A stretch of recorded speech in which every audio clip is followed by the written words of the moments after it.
Oi, gente, sou eu aqui de novo, Nil Alves, para vocês, com o terceiro vídeo, se Deus quiser, para esse canal. Dessa vez eu vou fazer um tema bem diferentezinho, eu acho, que eu não procurei em português, em inglês deve ter, mas enfim, vou mudar acesso às pessoas, né? E não encontrei. E dessa vez eu vou falar meio que de uma relação artística e temporal sobre a comida no cinema.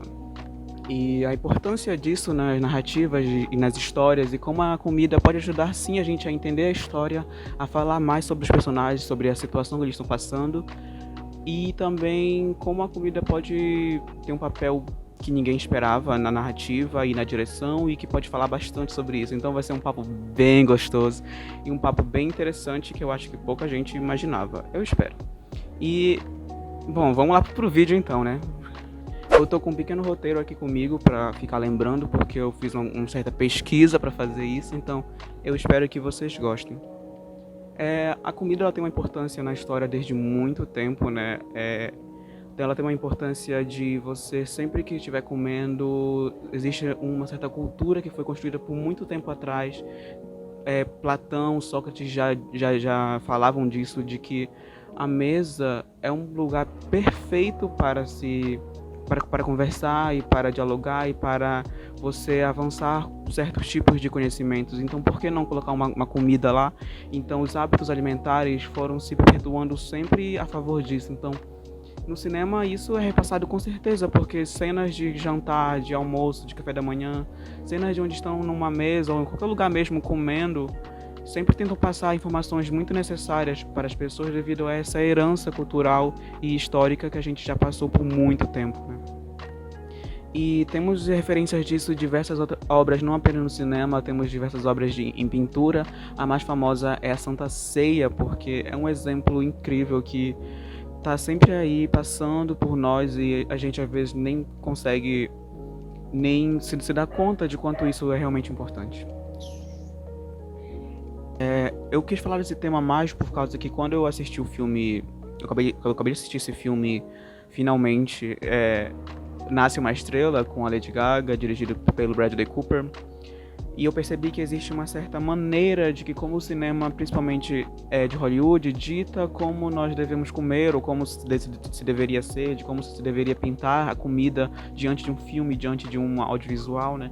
E eu acho que isso, principalmente nesses filmes, está sempre ligado com o capitalismo, então a nossa discussão vai estar sempre voltada para esse âmbito de classe social, porque é impossível, eu acho, você não falar, porque a comida, ela tá, apesar de ser um fator essencial para nossa vivência, ela está muito ligada com o capitalismo, com as classes, porque ela está sempre nesse sistema de compras e vendas para você obter uma coisa que é da sua saúde, né? Então é essencial falar disso e acho que temos que se tocar. E eu não vou falar aqui de filmes onde a comida, onde a gastronomia, enquanto arte, enquanto fazer, enquanto emprego, é o principal. Mas são filmes que têm isso como alguma cena importante, alguma coisa interessante para se comentar, por causa que é para falar mais do que seria no dia a dia.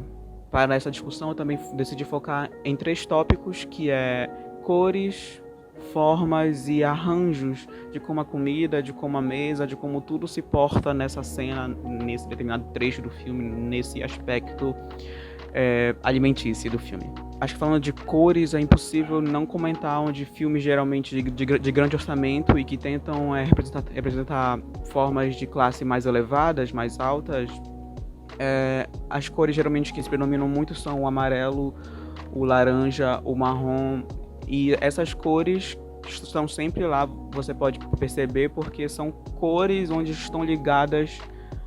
Muita gente diz que são cores porque estão associadas à fome, mas eu acho pura mentira, são cores ligadas puramente a marcas de capitalismo mesmo, de coisas de comida de fast food, principalmente, como a McDonald's, a Burger King, e tem tantas outras marcas aí, enfim, vai aparecer aqui. E enfim, e acho que essas cores atraem olhares e também acho que por uma certa conveniência também são as cores que tipo, predomina o maior tipo de alimentos que a gente tem no mundo. A maioria são amarelos, laranjas, vermelhos, porque tem esse tom de assar, né? Então tem esse aspecto também. E geralmente também tem uma coisa de verde ali para dar esse tom de ser mais saudável, ter uma coisa mais chique, uma coisa mais refinada, de não ser apenas aquela gordura. Diferente de filmes de baixo orçamento ou que tentam representar a classe pobre, né? Que geralmente são as comidas bem marrons mesmo, amarelas, vermelho, uma coisa um pouco gritante para representar que tipo, não tem muita variedade, não tem muita possibilidade. O verde raramente existe nesse tipo de filme, nesse tipo de história, nesse tipo de narrativa. Por aquele contexto que eu já tinha falado antes, né, da comida ter esse histórico de geralmente sentar-se para narrar histórias, para falar, para conversar, o foco geralmente em cenas de jantar, em cenas de almoço, em cenas de café da manhã, estão sempre no rosto da pessoa. Estão sempre no rosto da pessoa que está falando, então basicamente a gente geralmente vê daqui para cima.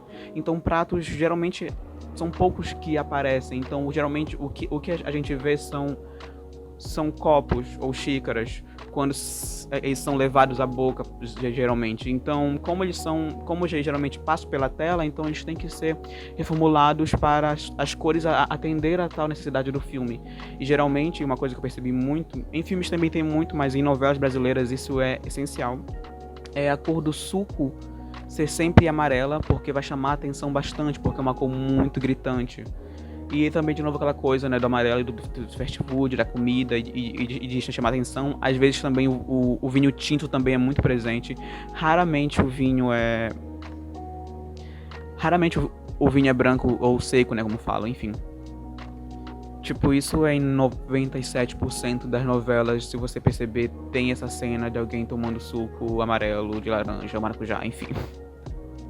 E por consequência de oposição ao amarelo viria o azul, que na paleta de cores seria o oposto mesmo. Então esses geralmente alimentos azuis são alimentos pouco vistos em filmes ou séries ou novelas. Geralmente são utilizados em filmes de fantasia para tentar mostrar alguma coisa doce, geralmente, sabe? Porque é o oposto direto, assim, podemos dizer. Já partindo para falar das formas da comida nos filmes, acho que em filmes geralmente de classe alta com um grande orçamento, a comida é cheia de detalhes, ela tem formas muito bem trabalhadas e muito bem desenhadas pelo design de arte do filme, né? A gente pode perceber isso na série Hannibal, onde as cenas de comida, por também, apesar de ser não ser o foco da série, porque o foco da série é a investigação, mas as cenas de comida no filme são incríveis de se assistir, porque elas querem falar disso. A comida é um elemento de arte que vem falar do personagem, da classe dele, do que ele representa, sabe? É muito mais do que apenas um alimento. Então isso é muito interessante, porque essa passagem de como a forma da comida, em questão de realmente de forma, dita o que o personagem é ou como ele se porta. Então, geralmente, quando a classe é alta, temos muitos detalhes bem geométricos, cortes muito bem definidos, muito bem refinados.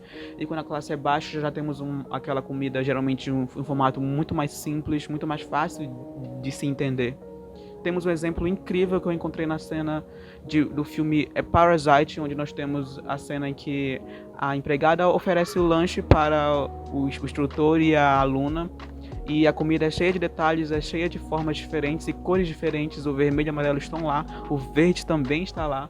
E depois há um corte para um mesmo ângulo, só que a comida já da classe pobre, que seria uma pizza. Então é aquele formato redondo, muito fácil de se entender. O amarelo e o vermelho gritante, o verde não existe. E enfim, aquela coisa que a gente logo observa e entende o que ela quer falar, porque não tem nenhuma refineza, não tem nenhum certo detalhamento na pizza. Então isso é incrível, acho que a discussão é muito pertinente. Essa cena fala muito desse embate de classes que há presente no filme Parasita. A comida também pode representar diversas formas de como a pessoa está lidando com algum tipo de situação, porque geralmente, como a comida é um hábito nosso natural, então ela pode ditar certas maneiras de lidar com alguma situação grave. Como nós temos no filme Matilda, onde o garoto é desafiado a comer um bolo redondo de chocolate inteiro e geralmente bolos redondos de chocolate são muito gostosos e muito apetitosos e quem iria recusar? Mas no filme ele vira uma tremenda ameaça, então isso eu acho que é incrível como a forma e como a construção de fotografia do filme consegue fazer com que aquela comida se torne um inimigo. E acho que também no filme é preciosa, nós temos aquela cena que é muito agoniante para todo mundo que assiste, onde a preciosa, a Precious, né, ela é forçada a comer a comida que ela não queria e, tipo, é uma comida super gordurosa, grande, sabe? Acho que é maior do que a mão dela e, enfim, aquilo é terrível. E também nós temos no filme A Ghost Story, onde a personagem tenta superar o luto, né? Uma cena muito famosa, e ela fica comendo a torta. E a torta vira uma tortura pra gente que tem que estar assistindo e também pra ela, porque a gente sabe que ela claramente vai passar mal. E as formas refinadas, as formas bonitas, as formas geométricas também não só se aplicam à comida em si, elas também se aplicam aos pratos ou às mesas. Então, geralmente quando você quer causar algum tipo de cômodo visual, a mesa, os pratos, eles são muito pequenos, muito quadrados, não são tão confortáveis e refinados. Um belo exemplo disso é no filme Os Incríveis, quando o personagem ainda não está atuando como herói. Eles têm um problema lá com o prato, que é muito frágil, que é muito pequeno, que é muito quebrado, a mesa, o teto é alto. É toda a mesa de jantar. Apesar de ser ainda de classe média alta, ainda causa um desconforto enorme. Diferente já mais pra frente do filme, onde ele vai ter um jantar naquela mesa enorme, na frente de um vulcão, um design super contemporâneo que já mostra o quanto ele está evoluindo em questão de aquilo que ele está lidando tem um poder enorme sobre ele, né? Porque ele janta em metros de distância daquela secretária, né? Que mais tarde é uma das vilãs do filme. Bom, e o arranjo também da mesa, da comida é muito importante e é essencial, porque isso vai falar muito. Acho que quem nunca reparou quanto às vezes nas cenas de pessoas ricas em filmes tem muita comida e vai estragar tudo, com certeza. Isso me incomodou muito em Nasce uma Estrela e é uma coisa que eu também que me motivou a fazer esse vídeo. Mas é uma coisa que eu acho que deve acontecer muito, até porque lá no filme eles são ricos, eles são famosos, então tipo recebem muita atenção e a comida representa isso, representa o quanto eles têm bastante, né, para gastar e para receber e são bem fardos. E cenas onde tentam representar a classe pobre, geralmente mal tem um prato, ou às vezes é na mão, às vezes é um copo, enfim. Esse também é um assunto que é muito tocado no filme Oposto, que está sendo muito falado hoje em dia na Netflix, que fala sobre comida e fala sobre classes, né? Bom, gente, o vídeo foi esse, eu espero que vocês tenham gostado. Eu vou aqui recomendar pra vocês um filme que eu acho que fala sobre comida. Eu não sei, não quero recomendar Ratatouille, embora é um filme muito legalzinho. Eu não sei. Acho que eu vou recomendar pela primeira vez um anime, Shokugeki no Soma. Acho que ele tem visuais de comida muito loucos, mas bem criativos, eu acho incrível. Então assistam, eu acho que vale ver pelo menos a primeira temporada, que foi a que eu assisti, por sinal. E enfim, gente, é isso. Espero que tenham gostado do vídeo. E pensem sempre na comida de vocês, quando vocês estiverem assistindo, nas cores dela, nos formatos dela. E também quando vocês estiverem assistindo, tipo, outros filmes aí. Então é isso. Espero que tenham gostado. Se inscrevam, dão um like. E compartilhem para todo mundo que gosta de cinema, que gosta de artes e que tem interesse nesse tipo de carreira ou hobby mesmo. Enfim, tchau.